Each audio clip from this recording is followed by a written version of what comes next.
la semence du dragon. Ce fut vers eux que se tourna le prince Jacaerys. Munkun nomme les triomphes et les tragédies qui s'ensuivirent la semaison rouge. Une vingtaine des chevaliers de maison de la reine s'offrirent comme dragonniers, parmi lesquels le lord commandant de sa garde régine, Sir Stéphon Sombrelin. Les dragons ne sont pas des chevaux. Ils n'acceptent pas aisément des hommes sur leur dos, et quand on les irrite ou qu'on les menace, ils attaquent.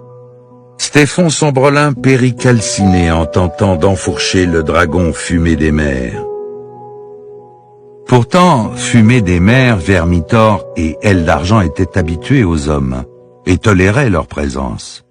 Vermithor, le dragon personnel du vieux roi, ploya le cou devant un bâtard de forgeron, un colosse, appelé Hugues le Marteau ou Hugues le Dur, tandis qu'un homme d'armes au teint pâle, dénommé Ulf le Blanc, à cause de ses cheveux, montait Aile d'Argent, et Fumée des Mers, qui avait autrefois porté Laenor Velaryon, accepta sur son dos un garçon de 15 ans, appelé Adam de Carène.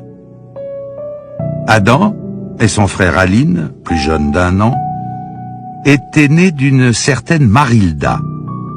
Qu'Adam et Aline soient des semences du dragon, aucun homme qui les voyait ne pouvait en douter, même si leur mère avait refusé avec opiniâtreté de nommer leur père.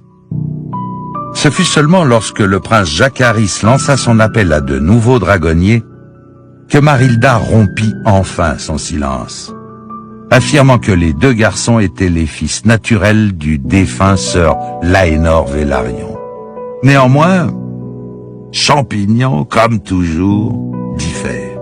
Le fou avance l'idée que les petites souris n'avaient pas été conçues par le fils du serpent de mer, mais par le serpent de mer lui-même.